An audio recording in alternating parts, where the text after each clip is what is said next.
Hi guys, இன்னைக்கு நம்ம ட்ராமாவோட next பார்ட்டாக பார்க்க போகிறோம். இப்போ நம்ம ஹீரோ கிட்ட வந்து என்னால் தான் உன்னோட வேலையும் போயிடுச்சு, ஸோ செங்கிட்ட பேசி நானே இதை சரி பண்ணி வைக்கிறேன்னு சொல்ல, எனக்கு ஒரு பீஸ்ஃபுல்லான வாழ்க்கை தான் தேவை. நிம்மதியாக என் பாட்டியை பார்த்துட்டு போயிடுவேன். ஸோ ப்ளீஸ் என்னை டிஸ்டர்ப் பண்ணாத, நீ என்னை ஏமாத்துறேன்னு எனக்கு நல்லாவே தெரியும்னு சொல்லிட்டு கிளம்பிட்டான். தென் இப்போ நம்ம ஹீரோயின் ஃபேங்கியாவை வீட்டுக்கு கூப்பிட்டு வரேன். இவளே குக் பண்ணுறேன்னு சொன்னதும் பையன் கதற ஆரம்பிச்சிட்டான் வேணான்னு. அவ்வளோ மோசமாக இருக்கும் போல் எக்ஸ்பீரியன்ஸு. சரிடா நான் ஆர்டரே பண்ணி தரேன்னு சொல்லிட்டு, நீங்கள் ஃபுல்லாக டிவோர்ஸ் ஆனதுக்கப்புறம் பையன் யார்கிட்ட இருக்க போகிறான்னு கேட்க, அவன் தான் என்னோட உலகமே, என்ன ஆனாலும் சரி நான் என் மகனை யார்கிட்டையும் விட்டு தர மாட்டேன்னு சொல்லிட்டு இருக்கா.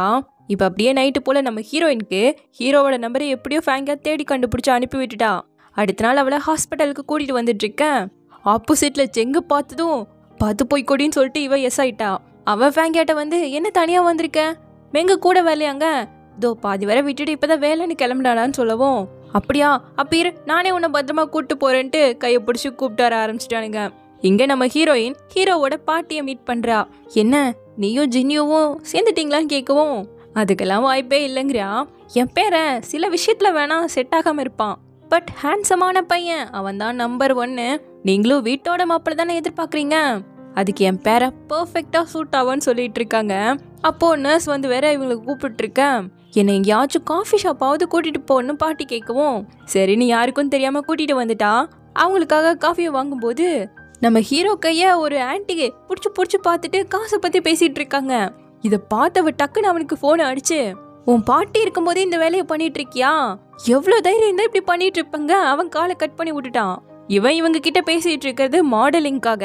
1 மணி நேரத்துக்கு 2000ங்கிறது கம்மி தான்ப்பா, பார்த்து சொல்லுங்கும் போது, அப்படி இல்லை எனக்கு 2000 ஓகே தான், பட் இந்த வேலை எனக்கு லாங் டைமா வேணும்னு கேட்டுட்டு இருக்கேன். பின்னாடி வந்து உட்காந்து நம்ம ஹீரோயினும், அந்த ஆன்டி சொல்ற மாதிரி நீ 1 மணி நேரத்துக்கு 2000 கேட்கறது ரொம்ப கம்மி இல்லைன்ட்டு வந்துட்டா. என்ன அவங்க 2 பேருக்கும் ஒருத்தர் தெரியுமாங்க, என்னோட ஃப்ரெண்டு தான் சொல்றான். அந்த பொண்ணு சொன்ன மாதிரியே கம்மியாக தான் பண்ணி கேட்குறேன், ரெகுலர் கிளைண்ட்க்கு கிரெடிட்ஸ் கிடைக்கணும் இல்லைங்கிற மாதிரி பேச, இப்பவே நான் இதை பாட்டிக்கிட்டு சொல்ல போறேங்க, நீ என்ன நினைச்சிட்டு இருக்கேன்னு கேட்கவும், காசுக்காக என்ன வேணா பண்ணுவியா, வயசு வித்தியாசமே கிடையாதா, பப்ளிக்கா இருக்கும் போதே கையை பிடிச்சாச்சு, அடுத்து என்ன பண்ண போறீங்கன்னு சொல்லிட்டு இவத்துள்ள. இதை அந்த ஆன்டி கேட்டுருச்சு, என்னம்மா என்னை பத்தி தப்பா பேசணும்னா பின்னாடி போய் பேசணும், அப்புறம் இவன் என்ன நான் பாய் ஃப்ரெண்டா வச்சுக்க கேட்டுருக்கேன்னு நினைக்கிறியா, எனக்கு பாய் ஃப்ரெண்ட்லாம் நிறையா இருக்கு, நான் இங்க பிஸ்னஸ் பேச வந்திருக்கேன், நம்மளனா இந்த கான்ட்ராக்டை பாருன்னு சொல்லிட்டு எடுத்துக்கட்ட அசிங்கமா போச்சு. சரி நான் இதை படிச்சு பார்த்துட்டு சைன் போட்டு அனுப்புறேங்கிற மாதிரி நம்ம ஹீரோ சொல்ல, அப்போ அவங்க எதர்ச்சியா ஹீரோ கையில இருந்த தழும்ப பார்த்துட்டாங்க. மாடலிங்னு வரும்போது ஒரு துளி ஸ்கேர் கூட இருக்கக்கூடாது, இதை முதல்ல எப்படியாவது சரி பண்ணு, திரும்ப வேணா இந்த மாடலிங்க்கு ரீஅப்ளை பண்ணுன்னு சொல்லிட்டு கிளம்பிட்டாங்க. கூட பாட்டி இருக்கிறத பார்த்துட்டு, என் பாட்டி என்ன தூக்கிட்டு வந்துட்டியான்னு கேட்கவும், அவங்க தான் காஃபி குடிக்கணும்னு வெளியே வந்தாங்கன்னு சொல்லிட்டு இப்போ பாட்டிக்கிட்ட வர, இவனை பார்த்து பயங்கரமா ஷாக் ஆக ஆரம்பிச்சிட்டாங்க. வாங்க போலான்னு கூப்பிட்டா எனக்கு போட்டோ எடுக்கணுங்கிறாங்க. என்னமோ பண்ணுங்கன்னு சொல்லிட்டு அவன் கிளம்பிட, போமா போ இங்கே தானே இருக்கு நான் பார்த்துக்கிறேன்னு சொல்லிட்டு பேரனோட நம்ம ஹீரோயின் அனுப்பி வைக்க, உன்னோட பார் வேலை என்னால் தானே போச்சு, ஸோ இந்த மாடலிங்க்கு நான் ஹெல்ப் பண்ணுறேன்னு சொல்லி இவளோட ஃப்ரெண்டு ஸ்டூடியோக்கு கூட்டிகிட்டு வரா. படகுல தான் வராங்களா. அப்போ ஒரு மாதிரி நின்றுட்டு இருக்க அவனையே பார்க்குறா.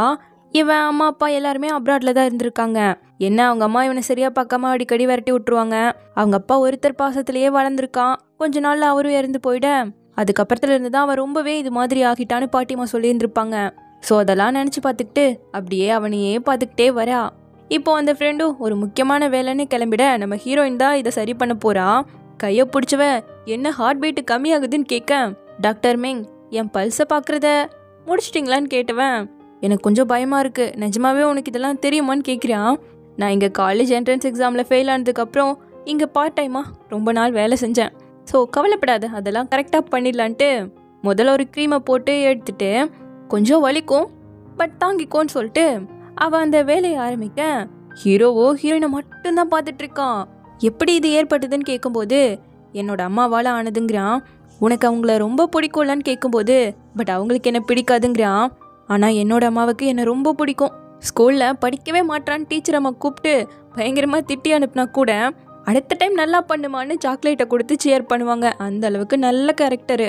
இப்போ எதுக்கு இதை சொல்கிறேங்கும்போது, அவங்க அவ்வளோ நல்ல மனுஷியாக இருந்தாலும் சூசைட் பண்ணி இறந்து போயிட்டாங்கன்னு சொல்ல, அதுக்கு மேலே அவன் எதுவுமே பேசல. அப்போ அவள் செயினை பார்த்துட்டே கேட்கும்போது, அவங்க அம்மாவுக்காக ஸ்பெஷலாக அவள் கிஃப்ட் பண்ணது, எப்போவுமே அவங்க இதை போட்டிருக்கணும்னு ஆசைப்பட்டேன்னு சொல்லிட்டு கொடுத்துருப்பா. அவங்க இல்லாததால் இப்போ இவ தான் போட்டிருக்கா. அப்படியே இந்த ப்ராசஸும் முடிய அதுக்கு பேண்டிடை போட்டுட்டு, நீ மனசு வச்சா இப்போ இது ஹர்ட் ஆனாலும் கண்டிப்பாக முழுசாக இந்த தழும்பு சரியாயிடும்னு சொல்லி அவன் பாஸ்ட்டை மறக்க சொல்லுவா போல. அப்படியே லைட்டாக அவளோட கையை பிடிக்கிறான். இப்போ முடிச்சுட்டு கிளம்புனதும், உன் வீசாட் ஐடி கூட பே பண்ணுறேங்க, அதெல்லாம் ஒன்றும் அவசியம் இல்லைன்னு சொல்லிட்டு வந்தவ டக்குன்னு அவன் கையை பிடிச்சிட்டா. அவனுக்கு செம்மையாக வலிச்சிருச்சு. விட்டா என் கையை பேச்சு எடுத்துருவா போலியடின்னு கேட்க, நீ என்கிட்ட நம்பர் கேட்டல, இந்த நோட் பண்ணுங்கும்போது இப்போ தானே நீ தரமாட்டேன்னு சொன்னேன்னு கேட்கவும், திரும்ப ஸ்டார்ட் பண்ணிட்டியா? மத்தியானம் ஃபுல்லாக உன்னோட சேர்ந்து உட்காந்து எனக்கும் தோல் வலிக்க ஆரம்பிச்சிருச்சு தெரியுமாங்க. அப்போ சரி நான் அதுக்கு மசாஜ் பண்ணுறேங்கிறான். பண்ணு சீக்கிரம் பண்ணு அப்படிங்கிற மாதிரி இவன் சொல்லிட்டு இருக்கேன். அப்போ என்கிட்ட கெஞ்சி கேளுங்கிறான். ஓ, அந்த கேர்ள்ஸ் மாதிரி நடந்துக்கணுமா? ஜிங்கியோ, நீங்கள் எவ்வளோ ஹேண்ட்ஸமாக இருக்கீங்க, தயவு செஞ்சு வீசாட்டில் என்ன ஃப்ரெண்டாக ஆட் பண்ணிக்கலேன்னு இவ கேட்கவும், சரி ஸ்கேன் பண்ணுறேன்ட்டு 2 பேரும் நம்பர் ஷேர் பண்ணிக்கிட்டாங்க. அப்போ டக்குன்னு அவன் ஃபோனை பிடிங்கி பார்த்தவ, எத்தனை கேர்ள்ஸ் இருக்காங்க பாரு, அதையெல்லாம் நான் டெலீட் பண்ணலையே, நீ சந்தோஷப்படணும்னு சொல்லிட்டு எதையோ பார்த்துட்டு அவன்கிட்ட கொடுக்க, இதை உன்கிட்ட இருந்து நான் எக்ஸ்பெக்ட் பண்ணவே இல்லைன்னு இவன் சொல்லும்போது, பேசக்கூடாது, என்னை ஃபாலோ மட்டும் பண்ணுன்னு சொல்லிட்டு எங்கன்னே சொல்லாமல் அவனை கூட்டிகிட்டு போயிட்டுருக்கா. இந்த பக்கம் ஃபேங்கியாவோட மகன் பக்கத்தில் தான் படிக்கிறதால அங்கே உள்ள ஒரு ரெஸ்டாரண்ட்க்கு சாப்பிட வந்திருக்காங்க. இந்த செங்கு பையன் ஃபேங்கியாவையும் நீங்கள் மேடம் இருந்தால் கூப்பிடணும்னு சொல்லிட்டு மிரட்டியெல்லாம் அனுப்பி விட்டுட்டு, இந்த இடம் இன்னும் மாறவே இல்லைல்லங்கும் போது, இல்லை நிறைய மாறிடுச்சுங்கிறா. ஆனால் நான் ஒரு துளி கூட மாறவே இல்லை. இப்போல்லாம் நம்ம சரியாக மீட் பண்ணிக்கலனாலும் நான் எப்போவுமே உன்னை பெரிய அக்காவாக மட்டும்தான் பார்க்குறேன். என்னடா இவ்வளோ பெரிய ஆளாக இருந்துட்டு குழந்த மாதிரி பேசிகிட்டு இருக்கேன், மெங்கு மாதிரியே நானும் உன்னை ஒரு தம்பியாக தான் பார்க்குறேன், அவளை வெறுக்காதடான்னு சொல்ல, உனக்கு இந்த எழுதுன ஞாபகம் இருக்கான்னு கேட்குறான். செங்க யாரும் புள்ளி பண்ணக்கூடாதுன்னு இவங்க 3 பேர் சேர்ந்து தான் இந்த இடத்துல எழுதியிருந்திருப்பாங்க. உங்கள் 2 பேருக்கும் சுத்தமாக மனசாட்சியே கிடையாது. அடுத்தடுத்து ஒவ்வொருத்தரும் என்னை தனியாக விட்டுட்டு போயிட்டீங்கல்ல. ஃபேங்கியா, உன்கிட்ட நான் ஒன்று கேட்கணும். மெங்குக்கும் ஜின்யோக்கும் இடையில என்னதான் போயிட்டுருக்குன்னு கேட்க, இந்த பக்கம் நம்ம ஹீரோயின் புது கார்லாம் வாங்கியாச்சு. என்ன கார் ஓட்ட மறந்துட்டாலாமா? 10 வருஷம் எக்ஸ்பீரியன்ஸ் இருந்தோம், கிளச் எங்கே இருக்குன்னு கூட தெரியல. அதுவும் நீ பேசவே கூடாது, என்னை டிஸ்ட்ராக்டே பண்ணக்கூடாதுன்னு சொல்லிட்டு அவனை சத்தமாக மூச்சு கூட விடக்கூடாதுன்னு சொல்லிட்டு இருக்கா. ஒரு கட்டத்தில் முடியாமல் நீயே ஓட்டுறனாலும் அவன் சுத்தமாக ஓட்ட மாட்டேங்கிறான். சரி, நீ எப்படியோ அவளே நல்லபடியாக ஓடிட்டு வந்துட்டு இருக்கா. பரவாயில்ல, அப்படியே 2 பேருமா என்ஜாய் பண்ணிக்கிட்டு இப்போ சீ சைடுக்கு வந்திருக்காங்க. ஃபோட்டோ எடுக்கிறேங்க, அதெல்லாம் எதுக்கு எடுத்துட்டு வேஸ்ட், நல்லா எடுக்கவே மாட்டேங்கிறான். இவன் முன்னாடி வேலை செஞ்ச இடத்தோட பேரு தான் ஜியாங் பே. அங்கே விட சன்செட் இங்கே ரொம்ப அழகா இருக்குல்ல, நீயும் அங்கே தான் இருந்தேன்னு சொன்னாங்க, ஏன் அங்கிருந்து வந்துட்டேன்னு கேட்குறா. பாட்டி சொல்லியிருந்திருப்பாங்க, நாங்கள் எத்தனை தான் பர்ஃபெக்டாக இருந்தாலும் என்னை அப்ரிஷியேட் பண்ணுறதுக்குன்னு ஒருத்தர் கூட இல்லைங்க. உன்னை அப்ரிஷியேட் பண்ணாது அவங்களோட தப்பு, அதுக்காக உன்னை நீயே எதுக்காக கஷ்டப்படுத்திக்கிற? இந்த சன்செட் எவ்வளோ அழகா இருக்கு, அது அப்படியே ஹீல் பண்ணுதலன்னு கேட்கும்போது, இவ்வளோ சீக்கிரம் வந்துருச்சு, ரொம்ப பேடுங்கிறான். ஐயோ, இப்படி ரொமான்டிக் மூமெண்ட் எல்லாம் கெடுக்கிற இடங்க. இந்த மாதிரி உன் தந்திரத்தெல்லாம் செங்க கிட்ட மட்டும்தான் வச்சுக்கணும், என்கிட்ட வேலை செய்யாதுன்னதும், இப்போ எதுக்கு அவனை பற்றி கன்சர்னாக பேசுகிற?